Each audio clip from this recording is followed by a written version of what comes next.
Value Investing FM, episodio 342.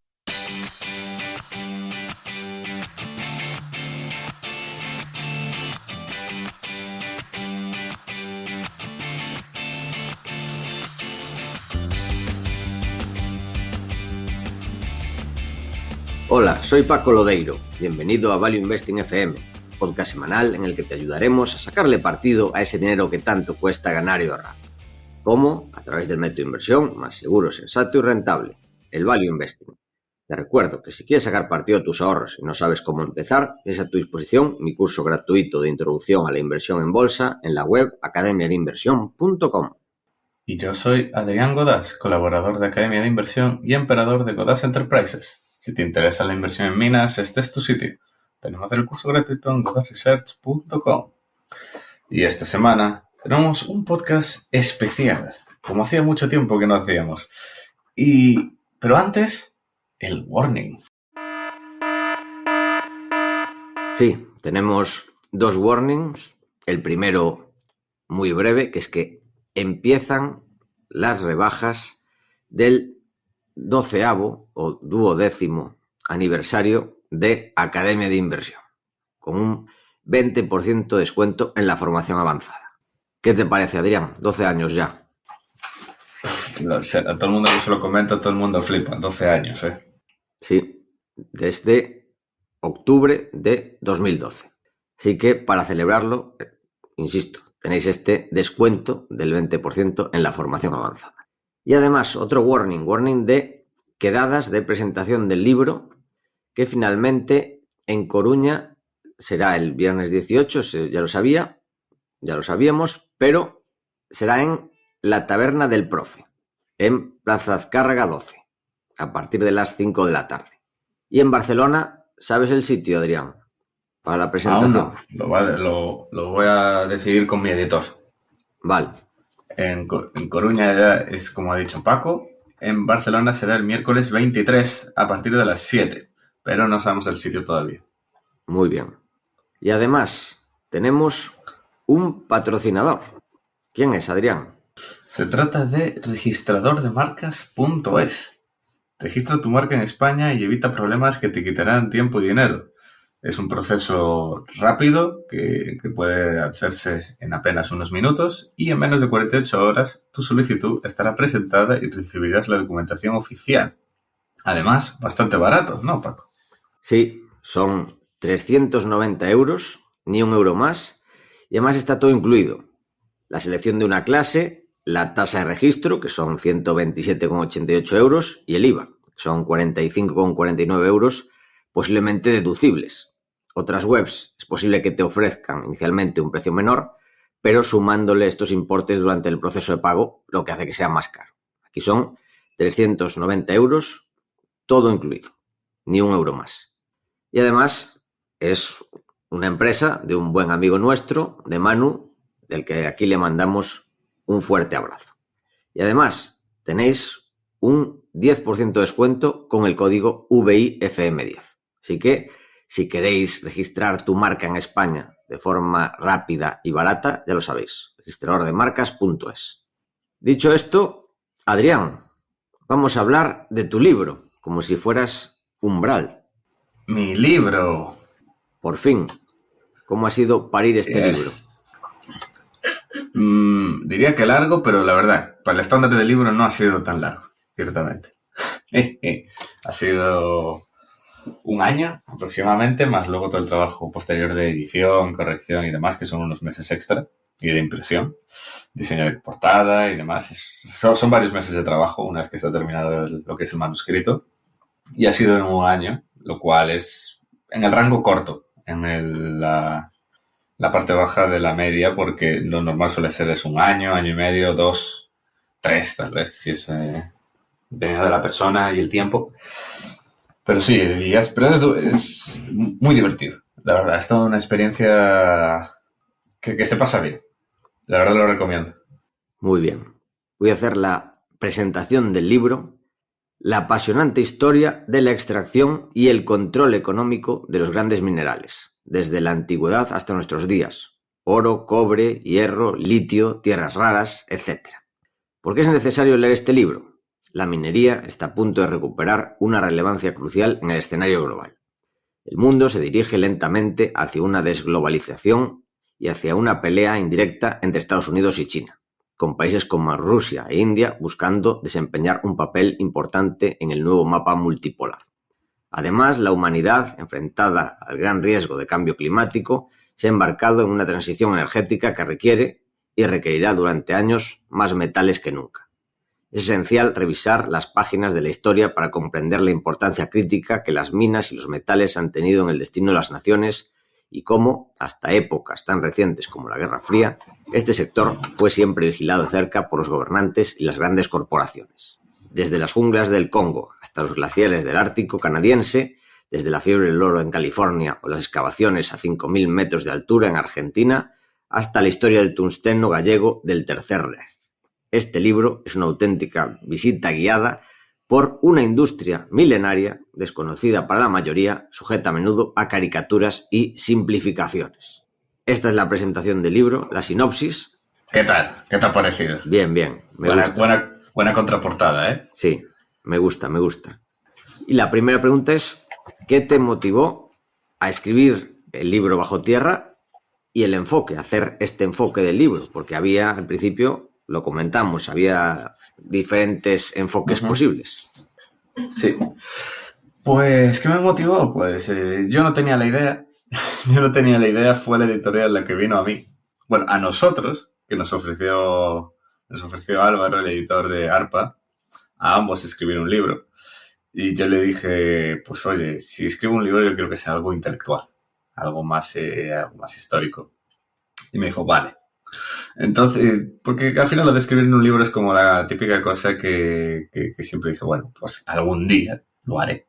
Algún día y, oye, se dio la oportunidad mucho más pronto de lo que me esperaba. Me alegro mucho de ello. Y el proceso de investigación y demás, pues fue, y de decidir cómo iba a enfocarse. No fue nada fácil porque al principio íbamos a tenía varias ideas.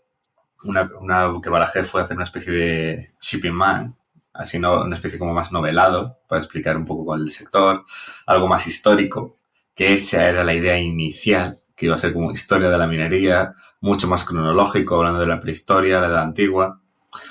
Pero pasaron unos meses y nos dimos cuenta de que no funcionaba. O sea, la parte más histórica había muchas lagunas donde, claro, yo no soy tan experto, habría llevado mucho más tiempo y trabajo, entonces decidimos, después de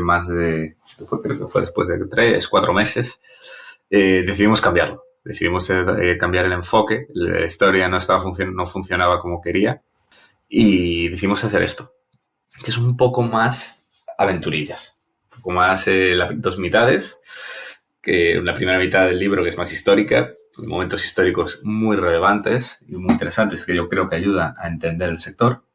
Y luego una mitad, más de la mitad, un 60% que es actual y de cómo funciona el sector hoy en día. En todos los aspectos más medioambiental, económico, social. Muy bien. Y continuando con este proceso de creación del libro, ¿qué descubrimientos te sorprendieron mientras investigabas sobre la minería? Ya sea históricamente o entrevistas que has hecho también, que salen reflejadas también en el libro. Sí, no, otra cosa no, pero entrevistas hay bastantes. ¿Qué descubrimientos? Pues a ver, hay varias cosas que me llamaron mucho la atención, que no me había dado cuenta, y es que al escribirlo, primero te das cuenta de que la mayoría de las tecnologías mineras se llevan utilizando toda la vida, más de 3.000 años. Al final, flotación, filtros de gravedad, aplicación de químicos, la cianurización, que al final hoy es un súper estándar en añadir leaching con cianuro, y fue algo que tuvieron la idea se empezó a aplicar en el Imperio Español. Entonces, que mucho realmente de la minería lleva, aunque se haya mejorado, obviamente, con el paso del tiempo, muchas tecnologías básicas siguen siendo los mismos principios. Una cosa que también me llamó mucho la atención es que casi todos los imperios que he estudiado, es muy curioso cómo las monedas siempre surgen a raíz de descubrimientos. Es algo que me llamó mucho la atención y que no me había dado cuenta. que es que el denario romano, por ejemplo, se empezó a acuñar de plata cuando Roma captura Hispania y tiene acceso a las minas de plata. La Atenas empieza a acuñar masivamente los tetradracmas, que son preciosos, cuando consigue el Aurion. El Imperio Español, el Real de A8, cuando desarrolla Potosí. Entonces es muy curioso como el origen de las muchísimas monedas, especialmente históricas y famosas, pues tienen una vinculación muy fuerte con la minería y a grandes descubrimientos mineros.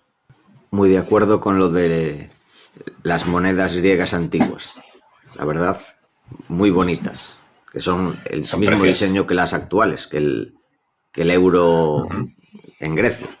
Sí, con el búho. Sí. Claro, es el tetradracma, representa el dracma griego, que es así con el búho de Atenas.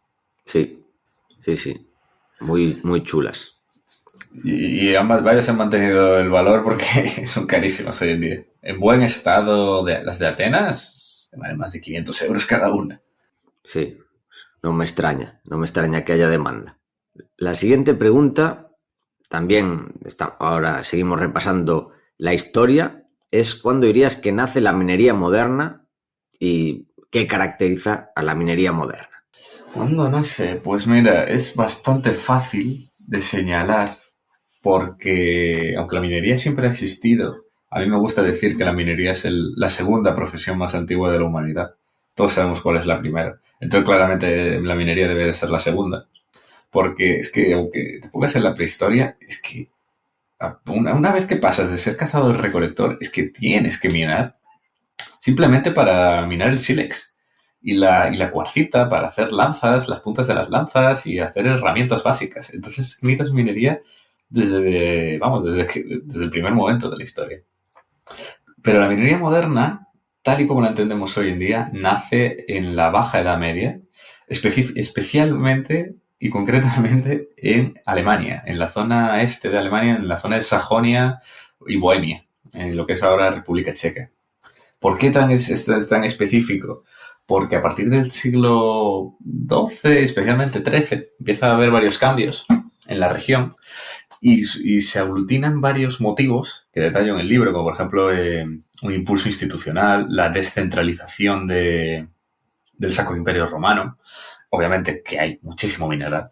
Sajonia, en la zona de República Checa, tiene un geological endowment y de minerales espectacular. Y se aglutinan varios motivos y empieza a nacer ahí la minería moderna de la mano de varios personajes. Como es por la parte más técnica, Giorgia Agricola, que es un auténtico hombre renacentista. Es espectacular, publicó más de 50 tratados, tiene elogios Erasmo de Rotterdam. Bueno, una figura que no es nada conocida, pero Agricola fue de estos ejemplos de eruditos renacentistas, especialmente en el renacentismo alemán. Y él publicó de Re Metallica, que fue durante más de 3 siglos el manual definitivo de minas. Y fue como el gran tratado de ingeniería de minas que se aplicó a nivel mundial durante siglos. Y de hecho la traducción al inglés la hizo Hoover, el que fue presidente de Estados Unidos. Fue él el que la hizo en el inglés en 1900. Porque, para el que no lo sepa, Hoover era ingeniero de minas y muy, muy famoso, de hecho, en su mundillo en la época, a principios del siglo XX.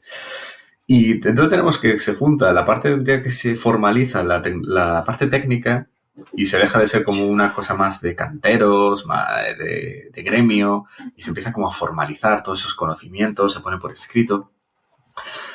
Los trabajos se empiezan a eso, especializar, ya no es la época antigua que es básicamente mano de esclavos, convictos, no, ahora de repente son obreros normales, es personal cualificado que entiende cómo trabajar y a la vez tienes que también se formaliza y profesionaliza la parte financiera, que antes era pues muchas veces, por ejemplo en Egipto las expediciones de mineros eran solo del faraón. Solo el faraón y los altos nobles podían tener oro. Entonces eran ellos los que coordinaban las expediciones a la minería de oro egipcia y en Nubia. Pero ahora es ya un trabajo de banqueros, de capitalistas. Es cuando se empieza a notar esa minería protocapitalista, por ejemplo, de la mano de Fugger. el que fue posiblemente los hombres más ricos de la historia, el gran Jacob Fugger, y que fue un gran magnate minero. Estuvo, aparte de ser banquero, realmente hizo una gran parte de su fortuna controlando minas de cobre y minas de plata. Entonces se aglutinan varios hechos simultáneamente en esa región que permite lo que se le pueda llamar el nacimiento de la minería moderna.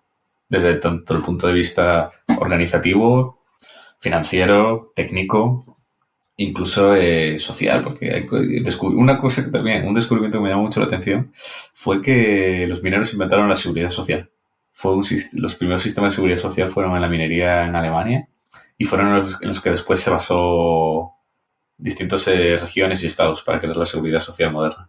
Y continuando con preguntas históricas que ya acabas de introducir cuando hablaste de las divisas, ¿cuál sería el papel de la minería en el Imperio Español y cómo afectó esto en la geopolítica y la economía?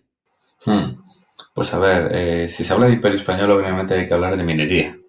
Después de que llegaran los conquistadores a las Américas, tanto Cortés en el norte como Pizarro en el sur, se dieron cuenta de que, no se dieron cuenta, iban a por lo que iban. De hecho, el capítulo del Imperio Español yo lo titulé así, que es "Yo vine a por el oro, yo he venido a por el oro, no para ser un campesino", que fue una frase de Cortés, que al final refleja el espíritu de la época de que por qué todo el mundo se lanzaba en un barco para ver si llegaba a cruzar el Atlántico, que a ver qué hay.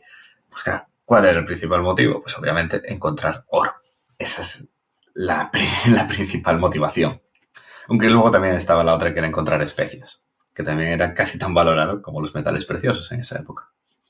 Total, que una vez que empiezan a llegar a tierra, lo que es ahora México y sobre todo luego la zona de Perú y Bolivia, pues empiezan a descubrir las minas y a a desarrollar la industria, porque empiezan a descubrir los mayores depósitos de plata jamás encontrados. Hasta en ese momento, además, Europa estaba pasando una carestía de plata bastante fuerte y casi toda la plata europea venía de una mina en Austria.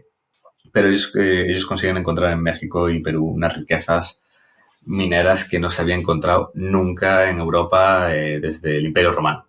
Y entonces hay un impulso minero que, ya digo, unos niveles de producción y de mano de obra y demás que no se habían visto en literalmente 1000 años, más de 1000 años desde la caída del Imperio Romano. Y se empiezan a minar muchísimos depósitos que de hecho muchos siguen minándose hoy en día todavía. Por ejemplo, en la zona de Zacatecas, depósitos como la provincia de Guanajuato, Chaco y obviamente la gran mina de Sudamérica que fue Potosí, en lo que es ahora Bolivia, y que fue una cosa que también me sorprendió mucho al descubrirlo, que se convirtió en una auténtica megalópolis para la época. Y fue la ciudad a mayor altura del mundo, súper poblada para el estándar de esa época. Tenía más población que en ese momento que Ámsterdam y Lisboa. O sea, era una ciudad muy grande para el estándar. Además era multicultural, había de todas las regiones del planeta que estaban allí comerciando. La verdad es una historia súper bonita, la del Potosí. Y que llegó Potosí a suponer más de la mitad de la plata mundial. Claro, cuando tú tienes semejante recurso, de hecho, vamos, hay varias citas textuales de reyes españoles hablando de Potosí como la joya, o sea, la absoluta joya de la corona. Y claro, obviamente cuando descubres semejante riqueza y se explota masivamente, pues claro, de repente el Imperio Español cuenta con unos recursos financieros nunca vistos, lo que permite financiar una armada inmensa, un ejército inmenso, expandirse militarmente, obviamente luego llegar a Filipinas, tomar Flandes, y al final todo el gran devenir de las aventuras militares se debe a estos grandes recursos con los que contaba el imperio. Que he de decir que es algo que me sorprendió muchísimo y que es súper interesante, es que de los imperios modernos, el británico, francés, belga, español, portugués, con diferencia el del español es el que con más información hay. Es algo que no me lo esperaba y de verdad, con muchísima diferencia, si tú quieres ver lo que de verdad pasó en el Imperio Español, es muy fácil si te pones a leer. Hay muchísimas fuentes primarias, muchísimos libros de la época, gente que estuvo allí lo dejó en memorias, oficiales que lo visitaron, registros en los puertos de cantidades que se movían. todo eso está analizadísimo. Hubo muchos eruditos luego en el siglo XVIII, XIX que también lo estudiaron. Por ejemplo, von Humboldt, un intelectual alemán, intentó calcular cuánto oro y plata se había sacado de las Américas. Hay muchísimo. En cambio del resto de imperios hay muchísimas más lagunas y hoy en día los textos son bastante... Todo lo que se escribe es muchísimo más ideológico. Pero bueno, volviendo entonces a lo del papel de la minería allí en el imperio, pues sí, obviamente fue una de las grandes claves de cómo se convirtió en la potencia mundial en España, aunque realmente luego a la hora de la verdad no le sirvió de mucho, porque había muchos otros países como los Países Bajos o Italia, de hecho, que eran mucho más ricos, de hecho en renta per cápita que España, porque al final el dinero que entraba se iba más rápidamente para saldar deudas, sobre todo con los banqueros alemanes e italianos. ¿Y cómo afectó toda esta llegada de plata y oro a la inflación? Es algo que, si juegas al Europa Universalis, es algo que sufres. Por supuesto, así es. Si empiezas de repente a minar muchísimo oro en el Europa, de repente te aparece inflación. Y es verdad, y es que con la llegada de plata masiva empezó a suceder un fenómeno que nunca jamás Europa había experimentado, que era que de repente subían los precios constantemente. No en plan un pico porque hubo un desastre natural o algo así. No, una subida general y constante de precios. Y era algo que nunca se había visto. Y claro, nadie tenía una explicación. Fueron sobre todo los intelectuales de la Escuela de Salamanca, como Juan de Mariana, que hablaban de esto, y atribuyen que posiblemente era la llegada de metales de las Américas. Luego ese argumento lo retoma Adam Smith en La riqueza de las naciones y lo defiende, de que lo que generó la inflación del siglo XVI, lo que llamó la revolución de precios, fue por la llegada de metales. Porque además que no solo fue que llegaron muchísimos, sino que la moneda muchas veces se fue devaluando.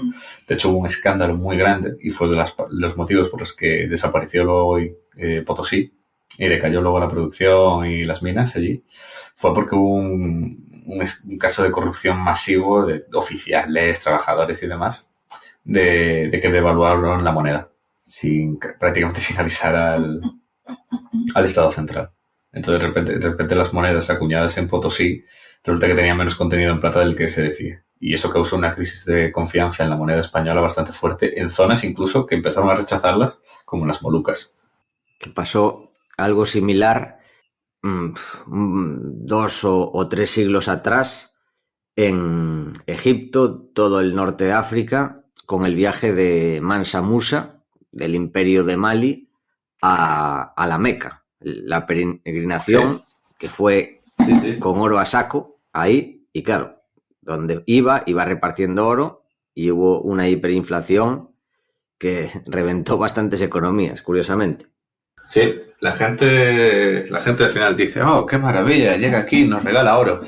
Sí, bueno, no es tan bonito porque lo que pasó, si no recuerdo mal, también hablo en un capítulo de Mansa Musa, porque el imperio de Mali fue durante muchísimos siglos la mayor fuente de oro europeo, porque básicamente, sí, durante siglos, claro, antes de las Américas, pasaba una cosa muy curiosa, y es que ¿de dónde venía el oro? Porque casi todo el oro lo manejaba y vendían los comerciantes musulmanes en los imperios islámicos, pero el imperio islámico apenas contaba con minas de oro, aparte de las de Egipto y Sudán. Entonces la gente estaba muy extrañado y luego se vio que los traían de África Occidental. Y de hecho tiene muchas historias y muchas anécdotas divertidas.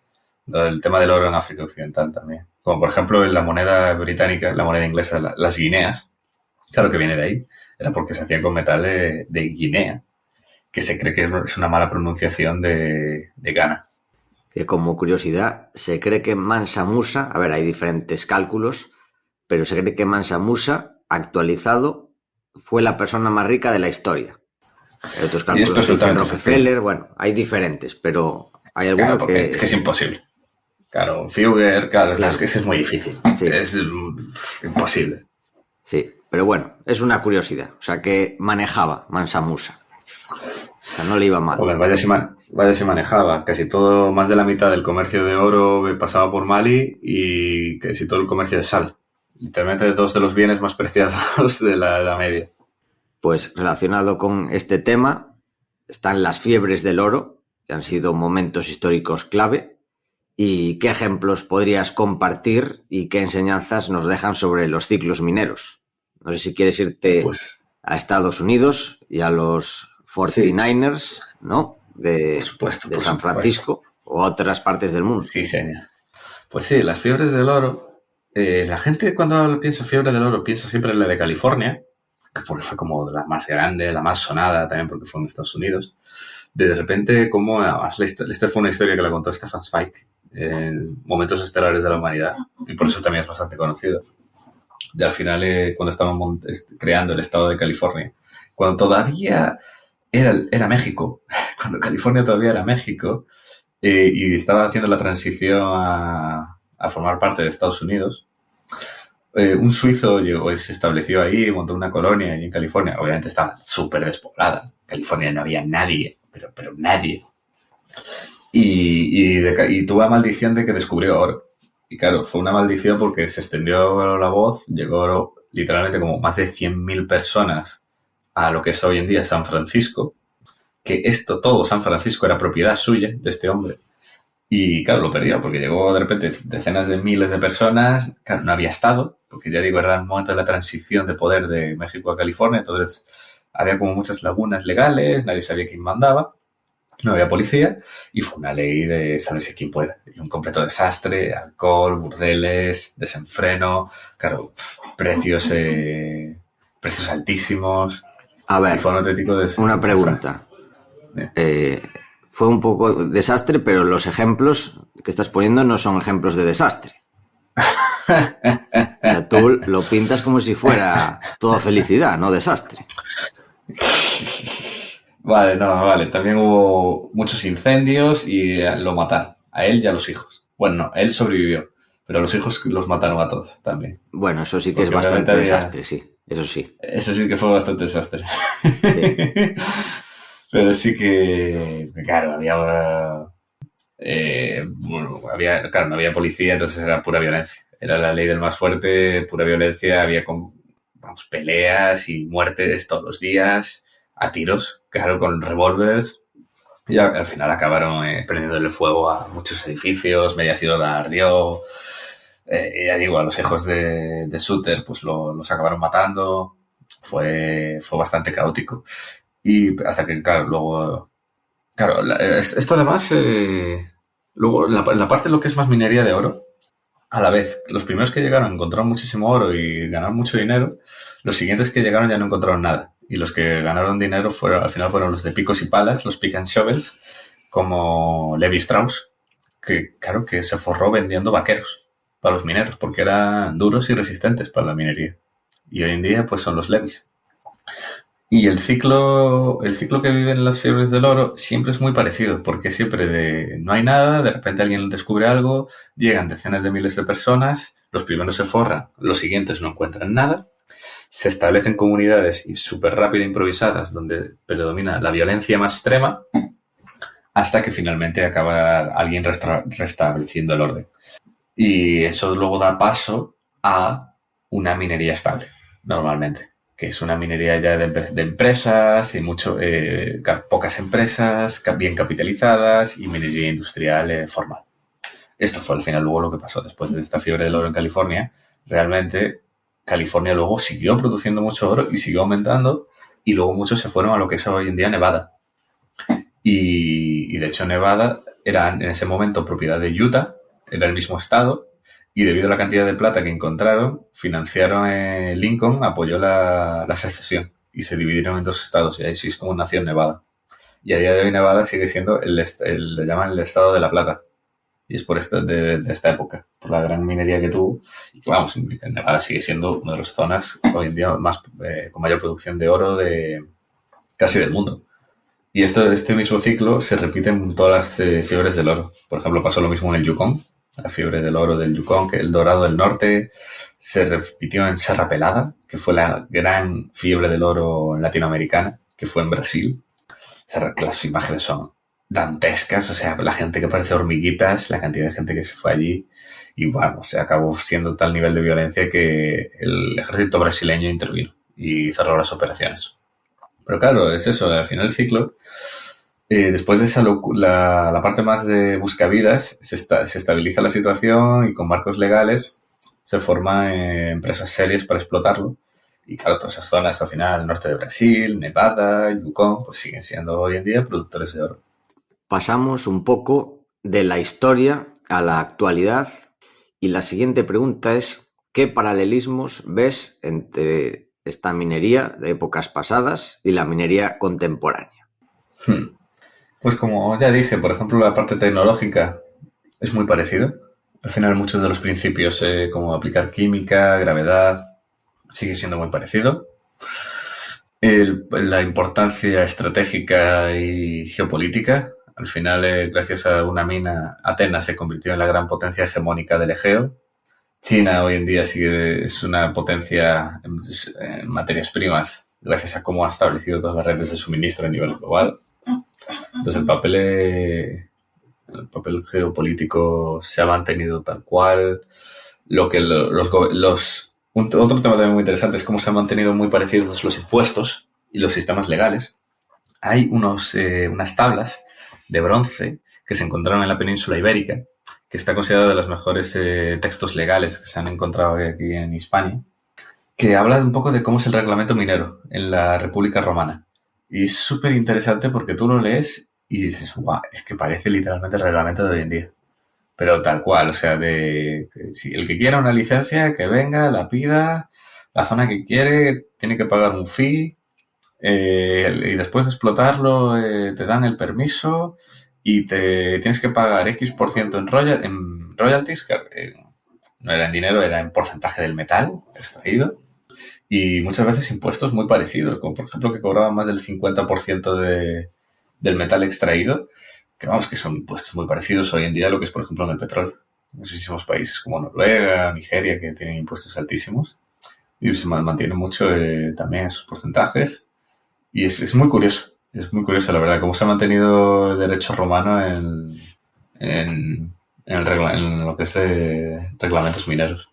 Y con relación a esto, ¿hay algún evento específico que te haya sorprendido durante tu investigación sobre el control de los recursos mineros en las decisiones políticas con relación a lo que estás comentando de regulación?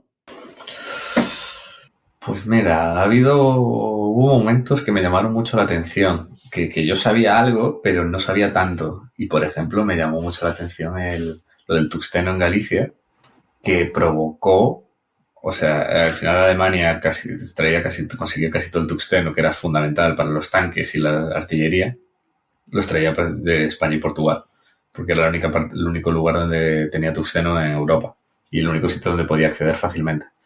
Y claro, me sorprendió muchísimo de que pues, el tungsteno se convirtió durante la Segunda Guerra Mundial en la mayor exportación española y dejó muchísimo dinero en España y y por ello trajo decisiones políticas muy grandes, como por ejemplo el embargo de los aliados a España durante unos meses, en el 44, si no recuerdo mal, porque literalmente le dijeron, o dejas de vender tungsteno a España o te hacemos un bloqueo. Y le cortaron el petróleo, la energía, se dispararon los precios de muchísimos productos y está considerada a día de hoy todavía de las intervenciones más fuertes que ha habido por parte de los aliados a un país neutral. O sea, y fue debido a un metal, al tungsteno, claro. Ese es un ejemplo y vamos, ha habido muchísimos otros, como por ejemplo por el control de minas, muchos países que se han peleado, como por ejemplo eso en el Sacro Imperio, la zona de Sajonia y demás.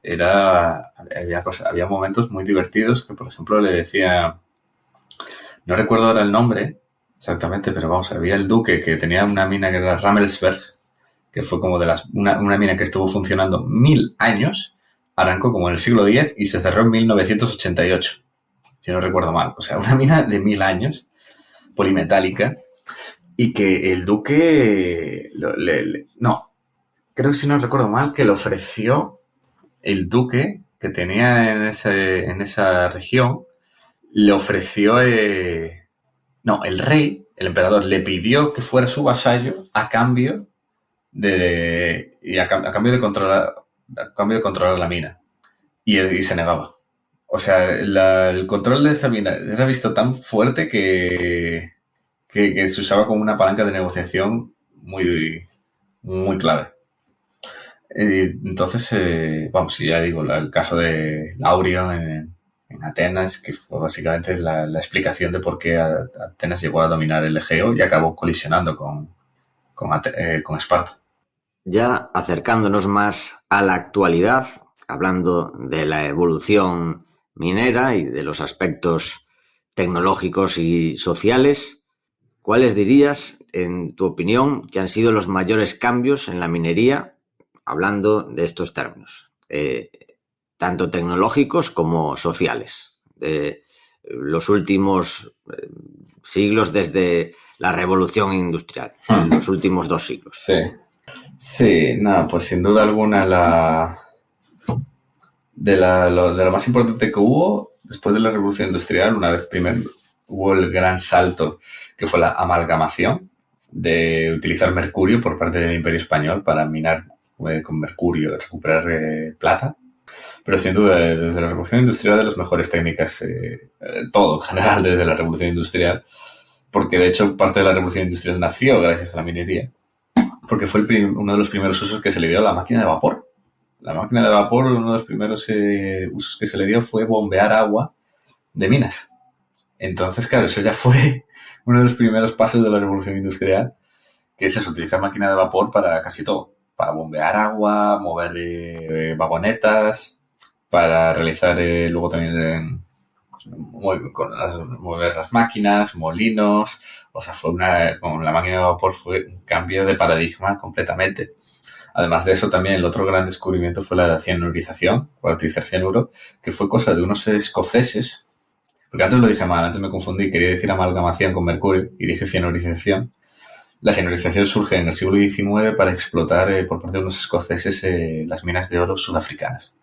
Y se les ocurre utilizar cianuro para mejorar la recovery en cierto tipo de depósitos que eran ricos en azufre. Entonces, al final, sí, la utilización de la máquina de vapor y, vamos, hoy en día, pues eso, máquinas con diésel y máquinas con electricidad. El proceso a nivel químico y de procesado, la cianurización, sin duda alguna. Cambios sociales, pues muchísimos, al final, como digo, toda la historia, la minería, los trabajadores siempre han sido esclavos y exconvictos, y de repente pues se forma un gremio, se considera un trabajo especializado que cobra bien. O sea, y los mineros alemanes ya cobraban y ganaban más dinero que un campesino. Entonces, de repente ya fue otro cambio social muy grande, y es que los mineros siempre han estado mejor pagados que el resto que la media en las distintas sociedades. También, obviamente, por el plus de peligrosidad, que de hecho ese yo diría que ha sido otro de los grandes cambios que ha habido en el último siglo, que es la disminución de la mejora de la seguridad en las minas. Que hasta hace muy poco, hace un par de décadas, los derrumbes eran constantes, era muy peligroso, no sabías si volverías, y con el tiempo se ha podido mejorar muchísimo gracias a la tecnología, a los bulones, a poner los refuerzos, mejores técnicas, explosiones controladas, porque antes se usar dinamita y pues claro, sin control, ahora ya son al final explosivos focalizados. Entonces, claro, ha habido esa mejora de la seguridad, de las condiciones de los mineros. Y sí, ha habido, la verdad que son cambios, ha habido un cambio de paradigma muy grande. Por eso es una cosa que digo siempre a lo largo del libro, es que la minería tiene una fama merecida por parte histórica, pero es que ha cambiado. Ese es el tema, que la gente sigue teniendo la visión antigua cuando la minería hoy es muy distinta. Con relación a esto, lo que comentabas de la máquina de vapor de James Watt, otra curiosidad es que para venderlo, al principio los mineros no les convencía mucho el tema de utilizar esta máquina, de si sería rentable para ellos hacer los cálculos. Entonces inventó un término, una unidad para ayudar a decidir a los mineros, a los dueños de las minas, que fue un éxito. ¿Sabes cuál es? ¿Cuál? ¿Cómo fue? Esa no me la sé. El caballo de vapor. Ah, claro. que decía, no, esto tiene no sé cuánta potencia, esto tiene mucha potencia, claro. Dice, no, estos son 12 caballos. Entonces hacían el cálculo y dice, pues pagando esto, si es la potencia de 12 caballos, me compensa. Entonces creó la unidad de caballo de vapor como marketing. James Watt para vendérselo a los mineros. Hostia, increíble. Sí. Y bueno, Brutal. También otra curiosidad del tema de estas tecnologías fue, es que no recuerdo cómo se llamaba el proceso de producción del aluminio, que al principio, hasta en las épocas napoleónicas, se consideraba un metal precioso, que incluso Napoleón tenía su cubertería de aluminio, como antes podía tener cubertería de plata y con unas... es que ahora no recuerdo cómo se llamaba el proceso. Tenía un nombre, creo, de ingenieros franceses, que hizo que fuera muchísimo más barato producir aluminio y ya pasó de ser aluminio un mineral de lujo a un metal industrial. ¿Quieres decir el Hall Herald? Creo. Ese mismo, exactamente. Sí. Sí. No, lo mismo le pasó al aluminio, le pasó también al acero, que eran metales súper valiosos. Era súper valioso. A mí siempre me encanta la historia de cuando a Carnegie todos le llamaron loco porque dijo, ¿y si hacemos un puente de acero? Y todos le llamaban loco de cómo iba a hacer eso. Claro, como si dices de hacer un puente de plata. Exactamente. Hasta que, claro, mejoró mucho la tecnología con distintos procesos como el horno Bessemer y se pudo abaratar el coste. Pues están, por un lado, estas nuevas tecnologías y por otro lado, algo que también comentas, que es el tema de la minería artesanal que sigue existiendo a día de hoy. Y la pregunta es, ¿qué impacto sigue teniendo? ¿Dónde existe? ¿Qué nos puedes contar de la minería artesanal a día de hoy? Sí, como este ya es el primer capítulo, después de pasar la parte histórica, hablo un poco de qué es la minería artesanal, es uno de los capítulos más largos, y es que sigue existiendo hoy en día y es lo que acapara mucha atención en los medios. Porque cuando la gente piensa en minería, la primera imagen que muchas veces tiene es de los niños en el Congo picando. Y claro, yo hablo de que el concepto de minería artesanal es mucho más amplio.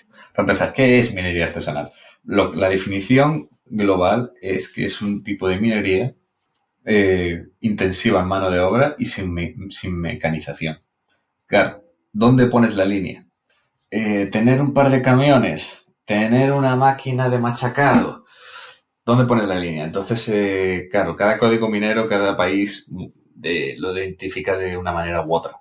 Hay muchos países donde existe pues, la separación de minería artesanal, semi-industrial e industrial. Esto pasa, por ejemplo, en muchos países africanos, como por ejemplo Uganda, que tiene esos distintos niveles. Y claro, por ejemplo, una semi-industrial se le llama eso, tener un par de camiones, una machacadora.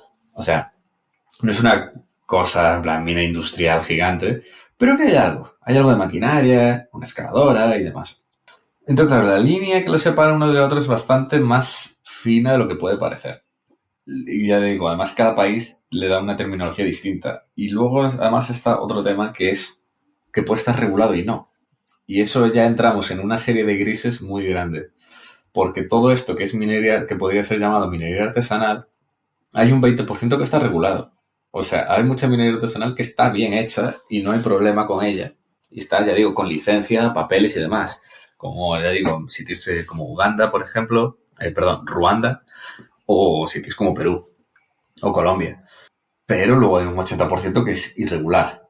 Y claro, ahí entramos ya toda una serie de grises muy grande, que es lo que llama también, por ejemplo, la OCDE, llama la minería legítima, que es esa minería artesanal sin papeles, pero que trabaja sin molestar a nadie, por así decirlo. O sea, que están al final en sitios rurales, un par de familias en el pueblo trabajando, minando por su cuenta con alguna máquina o en formato de cooperativa y no hacen ningún desastre tampoco y no perjudican a nadie. Eso es lo que llama la OCDE de minería legítima, pero claro, es ilegal.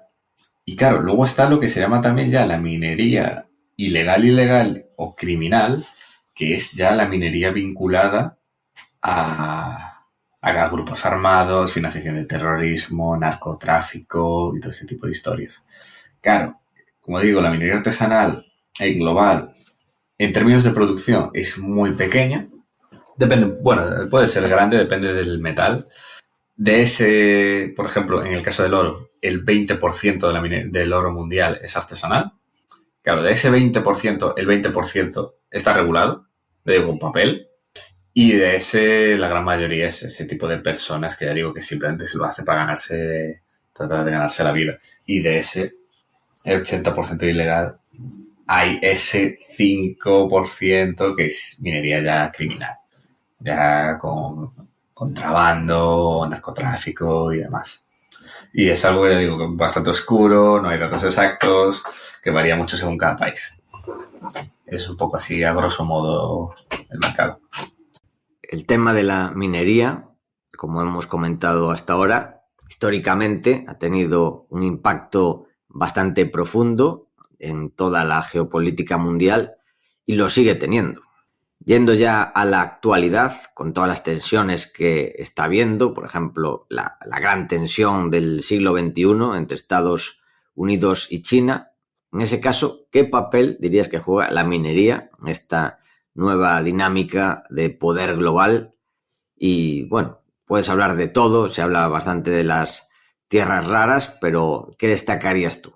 ¿Cuáles serían las materias primas clave en este conflicto geopolítico de hegemonía mundial? Sí, al final, los últimos años, al final la mentalidad más asiática, Japón, Corea, China, es siempre de asegurarse las supply chains, el suministro, tener reservas. La mentalidad occidental ha sido siempre más de vivir al día, al trimestre, y ya lo conseguiré. Y claro, eso se notó mucho en la minería, y que sobre todo a partir del COVID y de la guerra de Ucrania, muchos países han dicho, wow, que estamos completamente vendidos a terceros países.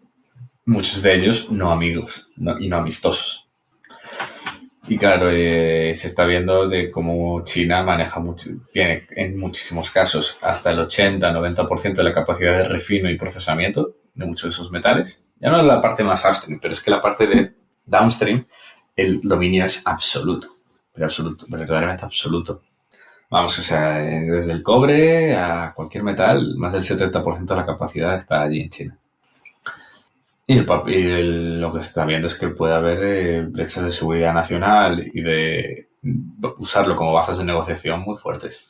China ya ha prohibido la exportación de antimonio, por ejemplo, que es un metal que se utiliza para retardantes ignífugos. O en su momento también pelea por el tema del galio, que se extrae de la bauxita, por el tema del germanio, que se le junto el zinc, y distintos metales del estilo. Y hay bastante run de que el tuxteno puede ser de los siguientes que le suceda. Entonces, pues al final esto ha provocado que muchos países, obviamente el primero, Estados Unidos, Europa siempre es más lenta para todo. Estados Unidos fue el primer país occidental que ha dicho, oye, esto no puede ser.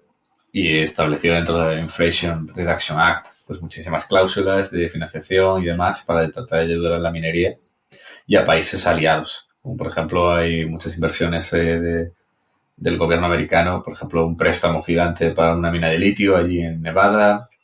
Acaba de darlo para construir a una minera australiana para una planta de refino de manganeso en Luisiana y para muchísimo tipo de productos y metales y demás, tanto en Australia, por al final es un país aliado. Por ejemplo, también le van a dar un dinero para avanzar el proyecto de Fireweed, de Tuxteno, le van a dar el departamento de, no, creo que es el de defensa, le va a dar 15 millones a Fireweed para desarrollar el proyecto de Tuxteno.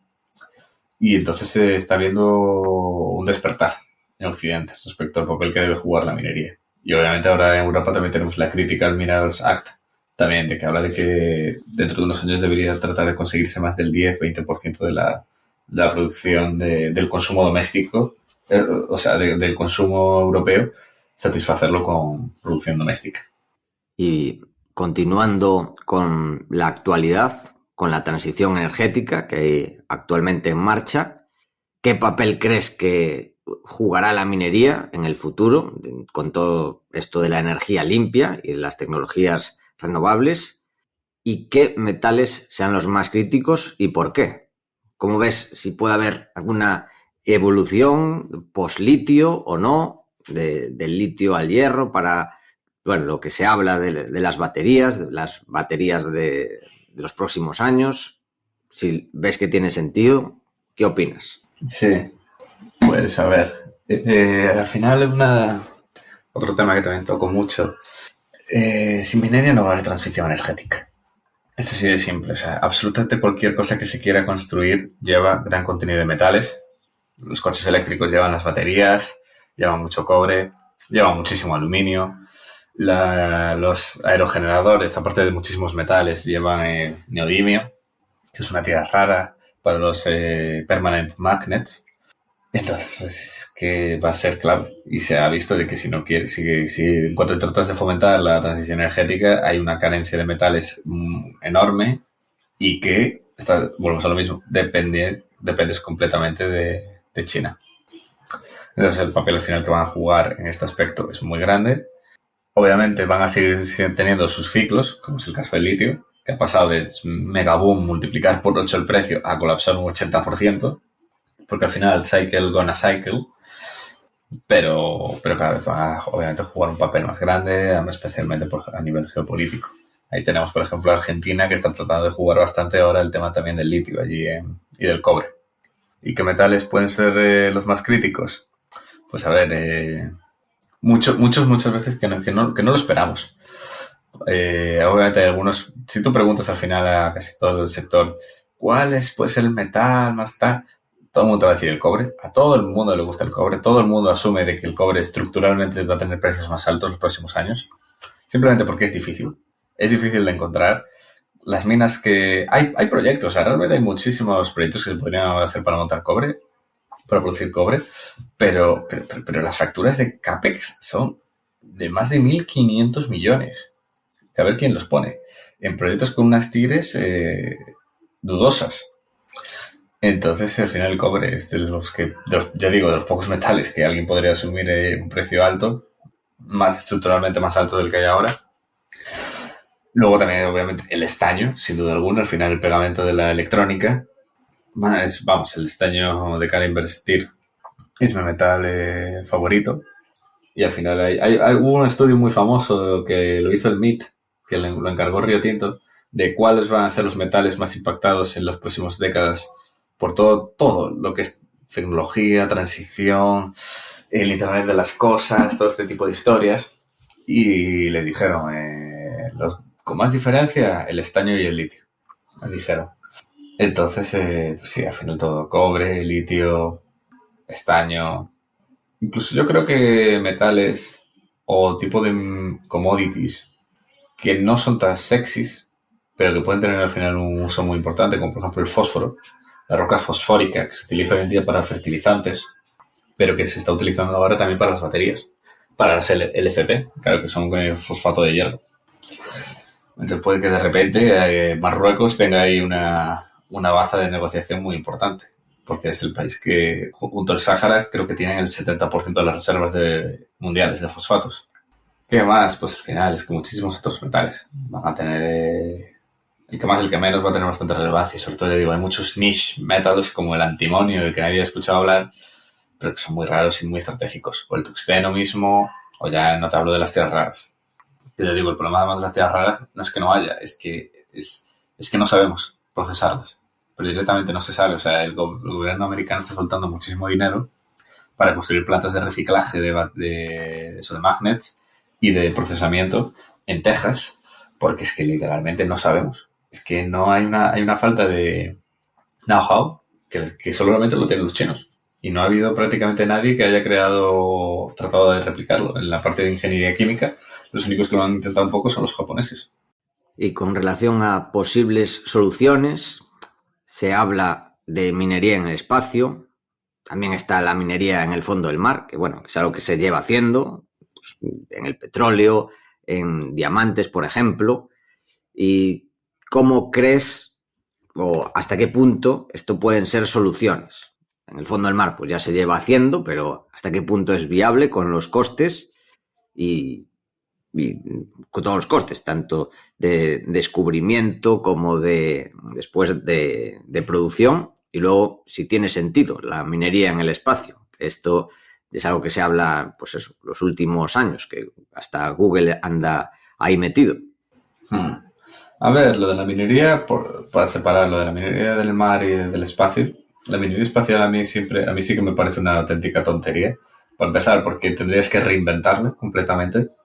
O sea, claro, porque estamos hablando de que muchos de los procesos básicos implican, por ejemplo, la separación por densidades, la separación por pesos y por gravedad. Entonces, claro, en el espacio ya no tienes gravedad. Entonces, habría que posiblemente, asumiendo que se encuentre un asteroide cercano, se pudiera explotar y demás, es que solamente el procesado y demás es que tendrías que reinventarlo. O sea, los procesos y demás tendrías que reinventarlos. Entonces ya no sería minería tradicional. Entonces yo creo que yo creo que, vamos, durante lo que sea mi vida, durante mi esperanza de vida, yo no creo que vaya a haber minería, no creo que vaya a haber minería espacial. O sea, me sigue pareciendo una cosa muy de ciencia ficción, la verdad. Yo creo que es trayendo a la Tierra y luego minarlo en la Tierra. O sea, mover el asteroide con los minerales y pues supongo que caiga en el mar y a partir de ahí luego minarlo. Entiendo, no lo sé. O sea, o en el mar, claro, si cae en el mar luego para sacarlo también es una locura. No sé, las distancias. Pero claro, es que también son las distancias de tener que moverlo, cruzar medio sistema solar.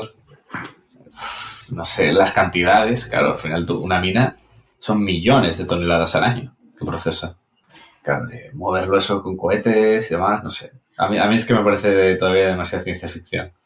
Lo que sí que no me parece ciencia ficción es lo del mar. Eso sí que, porque claro, es eso, el petróleo ya se hace, el diamante se hace, y hay una empresa que se llama The Metals Company que tiene acceso y está esperando, lo quiere hacer en el Clipperton. Clipperton es una zona de las zonas con mayor proyección y más interés para minería submarina del mundo, que está en el Pacífico entre Estados Unidos y México. La zona del Clipperton, que es riquísima en níquel, cobre y un par de metales más. Y entonces la idea que tienen ellos es lo que llaman la extracción de nódulos, que si no recuerdo mal es como ir con una especie de mini submarino que lo machaca en el fondo del mar y eso lo trae a la superficie y se procesa allí. Y eso sí que, a ver, hay un riesgo medioambiental, regulatorio, porque claro, no hay regulación ninguna. Entonces lo están tratando de sacar en Estados Unidos, lo ha sacado Noruega. Noruega también quiere fomentar este tema de la minería submarina. Y claro, habrá que verlo. O sea, yo creo que al final hay un riesgo medioambiental muy grande y la mayoría de países se negarán. Pero que tecnológicamente sí que tiene sentido, yo creo que sí, y que salga rentablemente, pues habrá que verlo. Habrá que verlo. Porque yo cuando veo estas cosas también como la minería espacial, yo digo, madre mía, no es rentable, es un negocio de mierda. Minarlo en la Tierra, imagínate tú minarlo en el espacio. Y esto lo del mar, pues habrá que verlo. O sea, ya digo, está de Metals Corp ahí intentándolo y a ver cómo les va. La verdad que ese tema sí que lo sigo y es interesante. Pues después de este repaso histórico, geopolítico, tecnológico, toca el turno a los aspectos más económicos y de inversión de la minería. Y el primero es sobre los ciclos de exploración minera, exploración y producción, que pueden ser largos y costosos. La mayoría, pues, lo son. Hay algunos que se acortaron bastante. Por ejemplo, en el caso de Adriatic, pues es difícil hacerlo más rápido, pero aún así lleva sus años, tiene siempre sus contratiempos. ¿Qué factores crees que debemos considerar o deben considerar los inversores en materias primas para minimizar estos riesgos? Sobre todo en las primeras fases, las fases de exploración, permisos, etcétera.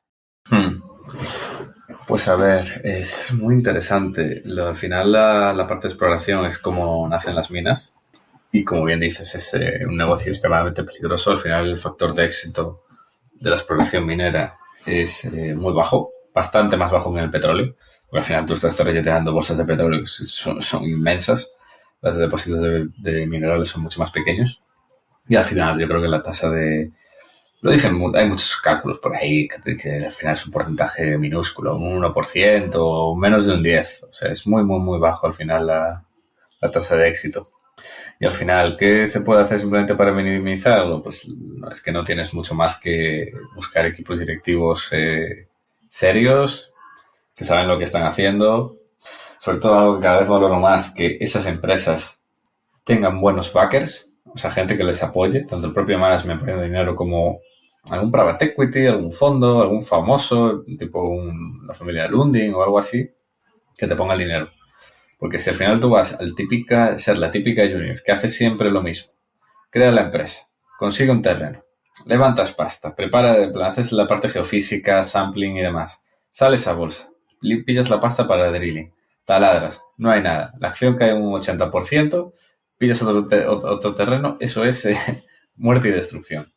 Al final necesitas tener muchos proyectos que sean de calidad, evaluarlos, obviamente que de verdad haya potencial y no sea lo que llamamos pasture, o sea, así como pasto para animales, y asegurarse de que eso hay potencial, que el management es bueno, que tiene sobre todo acceso a financiación, que no es que si sale mal la campaña peta la empresa, no, va a haber gente que ponga más dinero y siga poniendo para seguir taladrando otras zonas, y al final diversificar también. Había un paper, creo que era de los años 60, no, creo que de los años 70, que lo analizaba, trataba de calcular cómo maximizar la probabilidad de encontrar algo, y encontraba que lo que más ayudaba de todo era simplemente aumentar N. O sea, simplemente diversificar y aumentar el número de bets. Y al final eso es lo que hacen las majors. Que al final la gente se emociona mucho porque dice, mira, tal, Newmont ha puesto pasta. Hombre, tío, es una empresa de 40 billion que le ha metido a esta 5 millones. Les da igual. O sea, las majors cuando ponen dinero en una junior, lo único que están haciendo es comprando calls. O sea, no es que estén seguros de que va a haber algo ni nada, es que les da igual, es súper poco dinero para ellas. Y lo que buscan eso es comprar calls. Y es lo que al final lo que hacen con pagar 30 calls, 30 empresas, y oye, malo será que una no encuentre algo. Y relacionado con esto, también para los inversores es importante el timing. No sé si puedes comentar un poco la curva de la SON y cómo influye esto en los inversores. Pues, hablando de Adriatic, se puede ver también en el gráfico. O sea, es un ejemplo clarísimo. Sí, no, la verdad que el caso como el de Adriatic, el caso de WAF también, que siempre lo pongo, También, sí. Se ve, pero es que lo puedes clavar al año. O sea, la curva de la soma al final lo que dice es que tú estás explorando, además, descubres algo, la acción vuela, a medida que sigues taladrando y expandiendo el depósito para ver qué tamaño tiene, pues sigue la acción subiendo, hasta que llega un punto que es como, vale, ya sabemos lo que tenemos más o menos. Ahora toca desarrollar, sacar los permisos, los estudios, ingeniería y demás. En esa fase, la acción suele o quedar plana o caer un poco, depende de los años que dure, y luego toca la financiación, que es levantar la pasta para construir. Construir la mina, hay un re-rate porque pasa a estar construida y obviamente a generar cash flow, hay un re-rate y luego la acción ya pues eso sigue subiendo o baja dependiendo de los precios y demás. Y eso se ve tan claramente en el caso de WAF o en el caso de Adriatic, es increíble, pero increíble. De hecho, mucha gente siempre maldice a la SON, porque es tan verdad, pero completamente verdad. O sea, es que además tienes eso, depósitos increíbles. ¿Qué es eso? Que simplemente entra en lo que llaman la Orphan Period, en la parte de Oliver Twist, que nadie te quiere, de desarrollo, y las acciones se pegan unas leches espectaculares. Por ejemplo, el caso de Patriot, que tiene los mejores depósitos de litio fuera de Australia, y claro, entre la caída del litio y que la gente de repente ha dicho, que esto va a necesitar ahora más de 4 años de permisos. Joder. Pues claro, la gente ya se desinfló completamente. Y además para levantar capital te perjudica, porque se está cayendo tu acción y tú quieres levantar capital diluyendo lo mínimo posible, y si cuanto más sea el tiempo de permisos, más dilución va a haber, porque menos paciencia tiene la gente el dinero tiene un coste, y más el dinero en minería, tienes que meterle una tasa de descuento importante. Entonces la gente dice, ¿cómo? Para 4 años vendo y luego ya compraré otra vez. Y esto afecta también Uf. a la propia empresa, porque se tiene que financiar más caro. Y se nota muchísimo. O sea, los proyectos que necesitan muchos años de development es que se los mata completamente. Porque pasa literalmente eso, de que la acción empieza a caer, tienen que diluir, a nadie le interesa porque es como, ¿qué vas a hacer? No vas a hacer nada realmente exciting en 4 años. Entonces, salvo que tengas un ciclo de development muy corto, que es básicamente África o Bosnia, países así, eso que lo han hecho en África Occidental, el caso de Bosnia, es que no vale la pena. Es que lo tengo cada vez más claro de que no te vale la pena porque literalmente te comes 5 años de auténtico aburrimiento, con unos vaivenes a veces para arriba para abajo, pero de que de verdad no es capaz la acción nunca de despertar interés, salvo que lo traten de vender.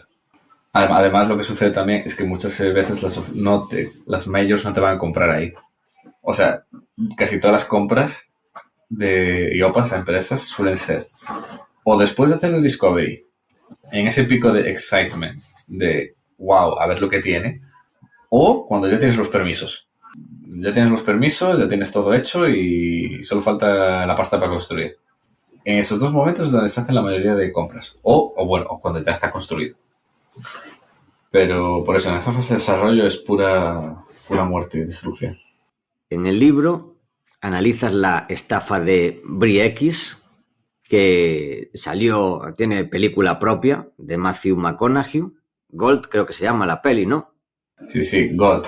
Sí, uff, brutal. No sé si la viste, a mí me encantó. Sí, la vi.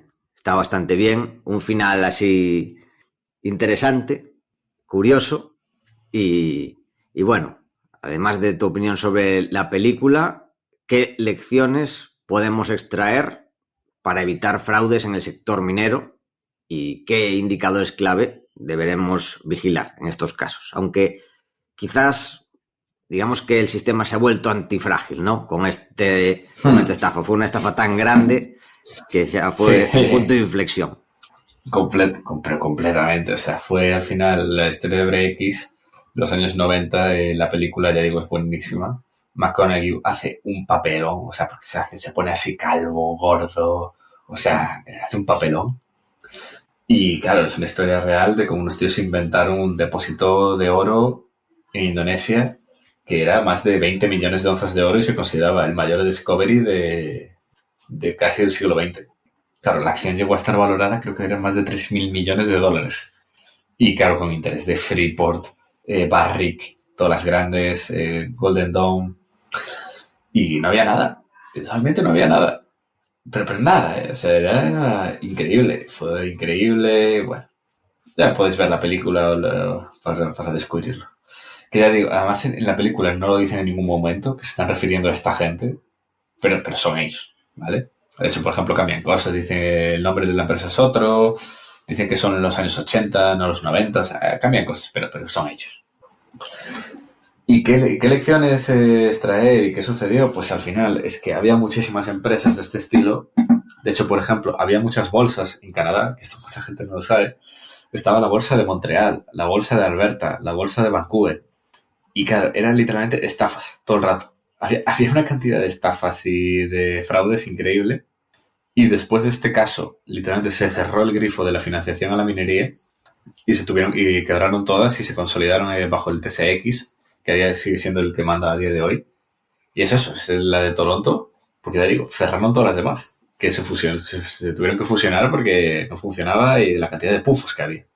Y lo que sucedió es que a raíz de esto se crearon las 43101, los National Instruments, que son para al final hacer unos informes auditados por externos y con análisis y mucha más verificación. Y claro, a raíz de esto, hoy en día fraudes de este estilo ya no hay. Claro, al final hay gente, que son directivos que son malos, que no saben trabajar, gente que miente, que te exagera el potencial o demás. Pero casos así, de literalmente inventarse los resultados, hoy en día ya no hay.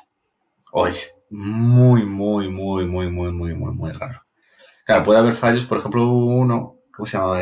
Creo que era Red Pine Exploration, que anunciaron que hubo un problema en los laboratorios y que resulta que había muchas mediciones de oro que estaban mal hechas. Y entonces resulta que el oro real en los sondeos era muchísimo menor. No se sabe por si había sido fraude, aposta o fue sin querer. Pero y tuvieron que bajar los grados como un 50%. Entonces, claro, esas cosas pueden pasar. Pero eso, que literalmente se lo inventen completamente el depósito, eso sí que no lo he visto. Y hoy en día ya no sucede. Gracias a Dios. Otro tema que relaciona la minería con la economía es el llamado mal holandés, donde encontrar una producción minera que a principio podría parecer que puede generar gran riqueza para un país, acaba afectando bastante negativamente a la economía. ¿Qué países crees que pueden sufrir de este mal holandés? A mí se me ocurre uno en concreto, que es Hmm. Guyana, ¿no? Ese digamos que Sí, pues el más claro a día de hoy. sí, sí. No sé si se te ocurre alguno más. Sí, sí, sí. El mal holandés viene el nombre porque Holanda descubrió mucho gas natural en los años 70, 80, creo. Y le sucedió lo típico que por eso lleva su nombre, y es que descubres tanto un recurso natural, entra muchísimo dinero en el país, eleva el valor de la moneda, aprecia la moneda, y el problema es que se destinan todos los recursos económicos a esa nueva industria. Entonces, hace un crowd out y todo lo que se podría generar en otros sectores se dedica solo a la minería, o el gas en este caso, además de que aprecia la moneda.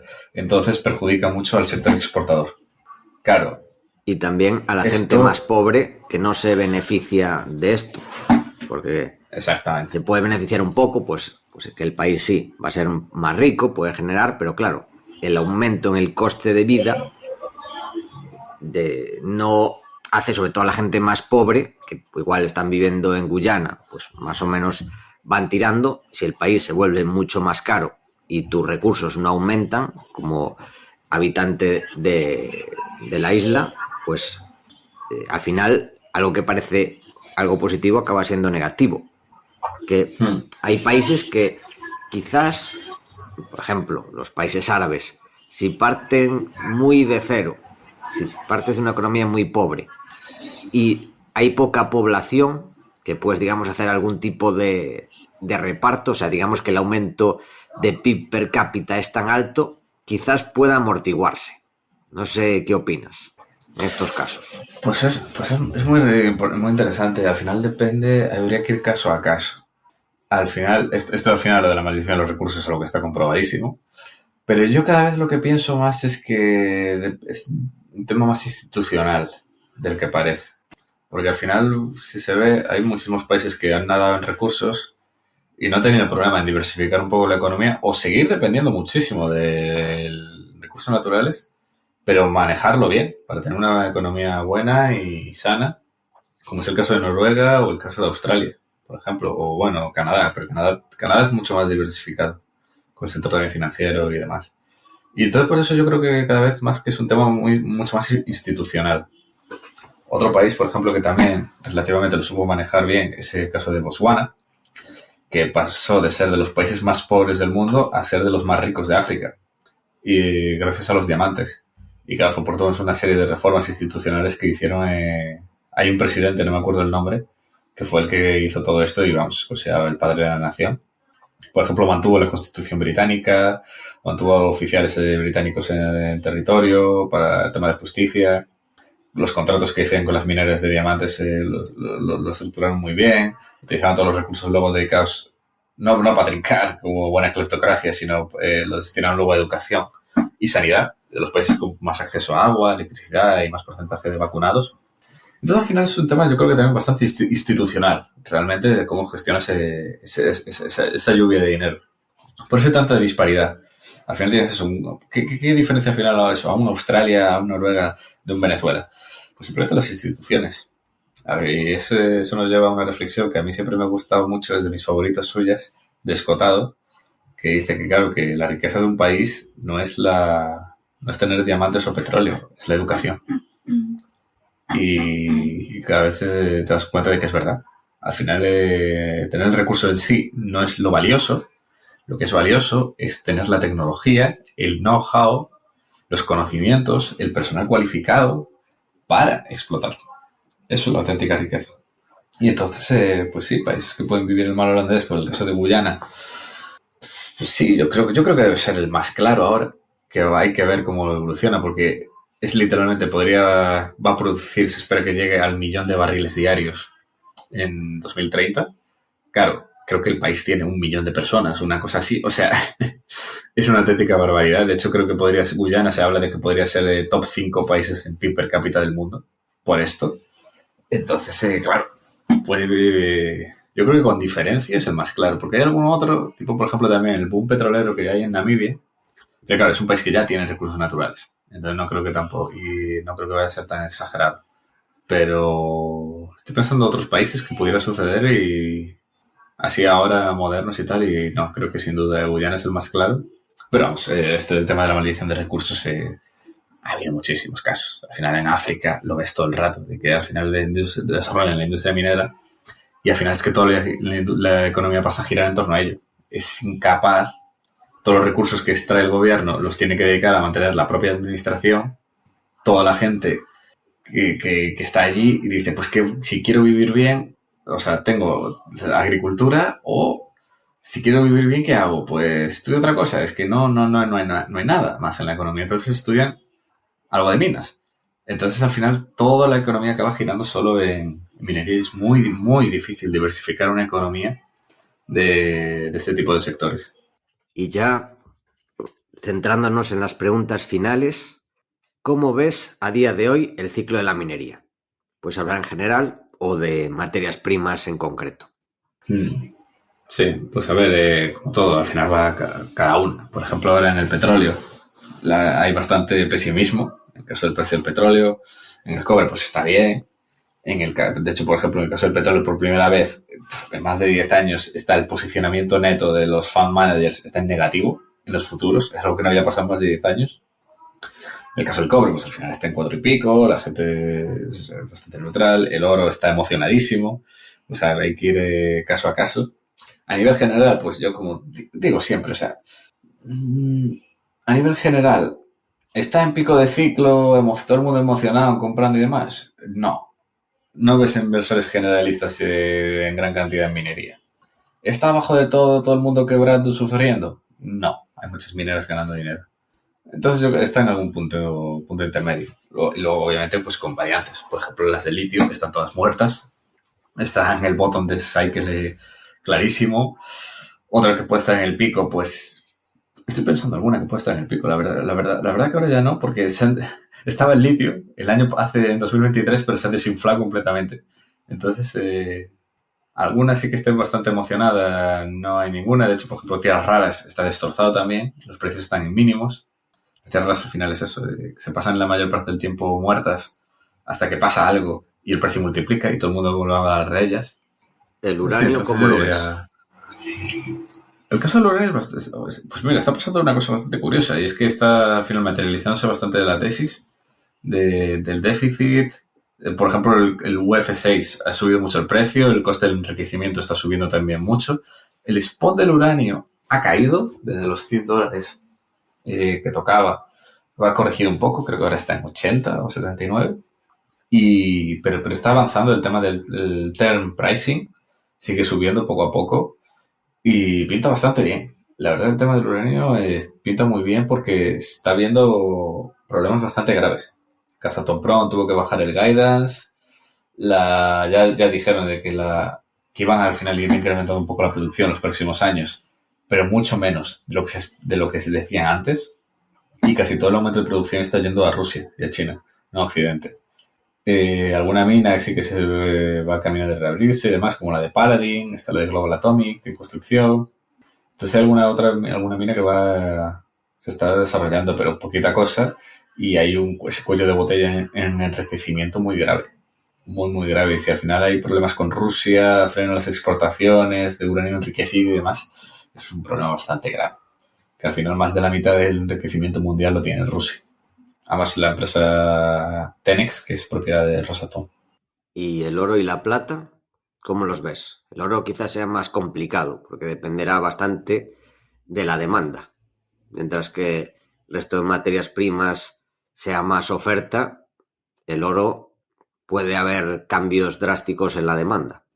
Hmm.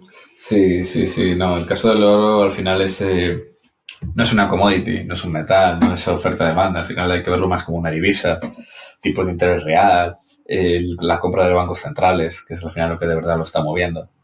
Y el oro, pues claramente ha ido espectacular este año ahora por las compras chinas. China, ahora que petó el real estate, la gente se ha puesto a comprar oro como nuevo valor refugio.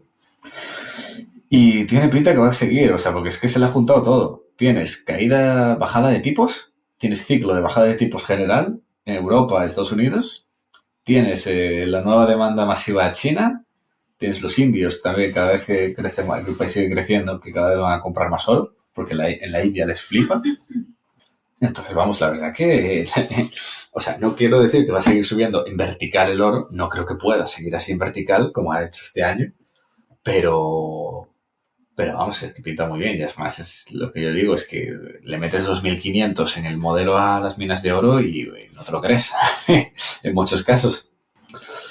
Entonces sí, el oro pinta muy bien. La plata ya es más complicado. La plata a mí es que siempre me parece que tiene al final un esoterismo alrededor.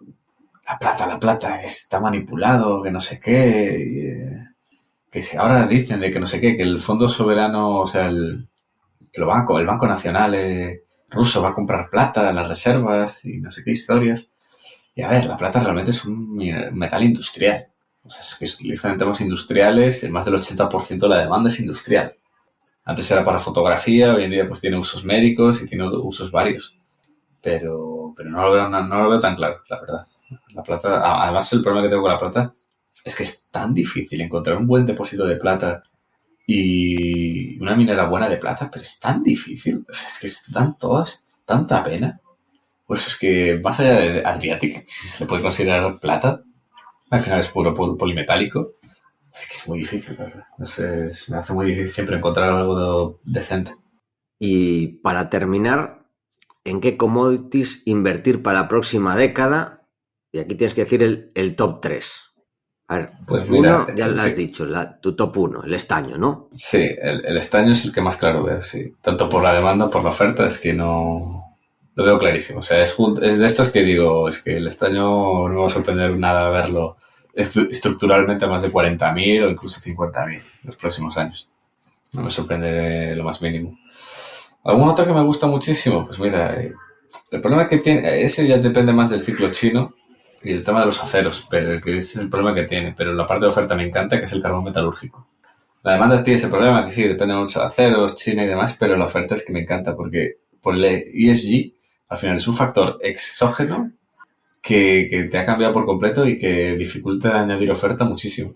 Y al final ves que hay los indios especialmente y muchos players estratégicos o japoneses que se están yendo ya a comprar minas directamente allí a Australia porque dicen es que no tenemos oferta.